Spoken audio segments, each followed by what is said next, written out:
Naimbag nga aldaw kenyayo aming kakabsat and welcome sa Usapang Tito Manny. Naka-move on na po ba ang lahat?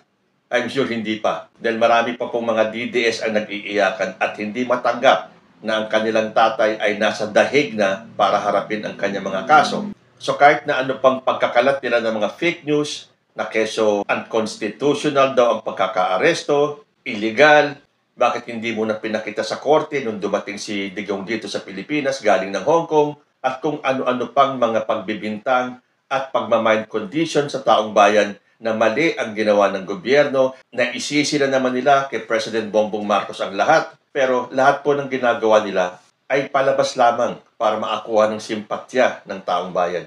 Dahil marami na pong eksperto ang nagsasabi na wala pong illegal sa pagkakaaresto kay dating Pangulong Rodrigo Duterte. Alam naman natin at narinig natin na si Digong mismo ang naghamon sa ICC na pumunta na agad dito. Ang tapang-tapang niya, kaysa sisipain niya ang mga taga-ICC, at sinabi pa niya na haharapin niya. Kahit yung huling video niya, bago siya makarating ng dahig, na sinabi niyang siya ang mananagot sa lahat. So ito mga DDS, tumigil na kayo. Kung yung tatay niyo nga matapang na haharapin yung kanyang mga kaso dahil wala na po siyang choice. So kahit nasabihin pa ng mga anak na magpetisyon sila sa Supreme Court para pabalikin ang kanilang tatay, international court po yan. Ano ang laban ng isang local court? Pero sige, pabayaan po natin sila. Exhaust all efforts para pabalikin ang kanilang tatay. Ngayon, kung hindi na nila mapabalik ang tatay nila at hinarap yung kaso at mapatunayan na wala siyang sala, tatanggapin ng lahat yan. Kahit yung mga anti-Duterte tatanggapin kung sakaling siya ay maabswelto sa ICC. Ngayon, kung siya ay found guilty, dapat tanggapin din yan ng mga DDS. Dahil ganun po talaga ang buhay. Hindi habang panahon, ikaw ang masusunod. Na kahit na wala ka na sa pwesto, akala mo ikaw pa rin ang hari. Wake up call sa mga DDS. Tapos na po ang ira ninyo. So, tuloy lang po ang buhay. At malapit na po ang midterm elections sa Mayo. Silipin naman natin kung ano ang bago sa mga survey results. At naglabas po ng bagong survey ang Pulse Asia.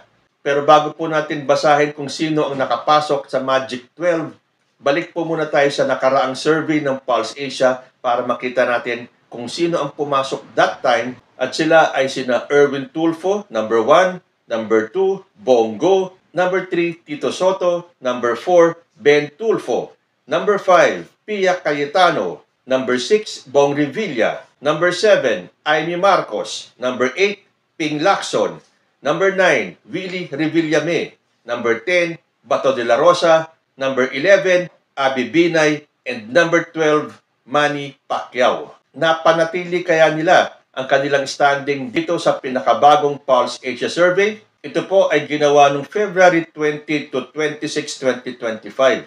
And as usual, umpisa tayo sa baba, going up to top number 1. Nag-aagawan po sa pwestong number 6, 7, 8, 9, 10, 11, 12, and 13. Bakit 13? Kasi baka may maligwak pa sa kanila sa Magic 12. Sila po ay sina Abby Binay, Lito Lapid, Pia Cayetano, Manny Pacquiao, Camille Villar, and Ping Lacson. Sa slot na 5 to 11, iisang pangalan lang po, si Ben Tulfo. Ibig sabihin, pwede siyang mapunta sa 5 or 6 or 7 hanggang 11. Magtutunggali naman sa slot number 4 to 9, si Bato de la Rosa at si Willie Revillame. Palitan naman ng pwesto sa slot number 3 to 6, si Bong Revilla at si Tito Soto. At sa ranking na 1 and 2, alin sa dalawa? Kay Erwin Tulfo at kay Bongo. Pero kung ang pagbabasihan po natin ay ang percentage points, ito po ang Magic 12. Ayon po yan sa Pulse Asia. Kaya ko po binasa yung nakaraang resulta ng Pulse Asia para ang pagkukumparahan natin ay parehong survey firm. Hindi kasi magiging patas kung ang ikukumpara natin ngayon na galing sa Pulse Asia ay i-connect natin sa Tangeray, sa Okta, sa SWS, magkakaiba po ng resulta yan. So doon po sa binasa nating January result ng Pulse Asia, ganun pa din ba ngayong February edition ng kanilang survey? So kung ang pagbabasihan niya ay ang percentage points, narito po ang kanilang ranking. At number 1, we have Bongo with 58.1%. Number 2, Erwin Tulfo with 56.6%. Nasa ikatlong pwesto naman, Tito Soto with 49%. Going down at number 4, Bong Revilla with 46.1%. Number 5, si Bato de la Rosa with 44.3%. Number 6, Willie Revillame with 42.3%. Number 7, Ben Tulfo with 40.7%. At number 8, si Manny Pacquiao with 39.9%. Number 9, Lito Lapid with 39.4%.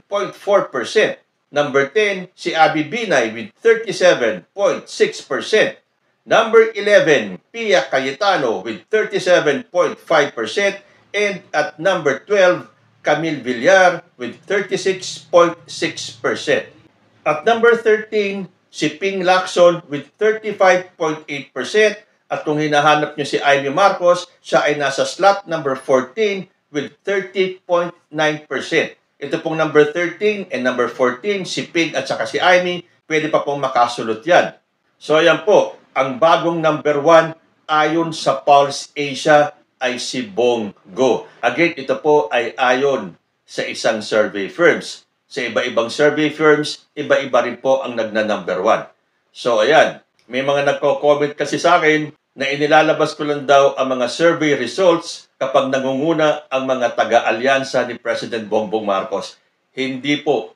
Kung ano talaga ang lumabas sa kanilang survey results, kahit na hindi ko sila gusto at hindi iboboto, ilalabas ko pa rin po dito para mapatunayan dun sa mga bashers na hindi po ako ang gumagawa ng mga survey.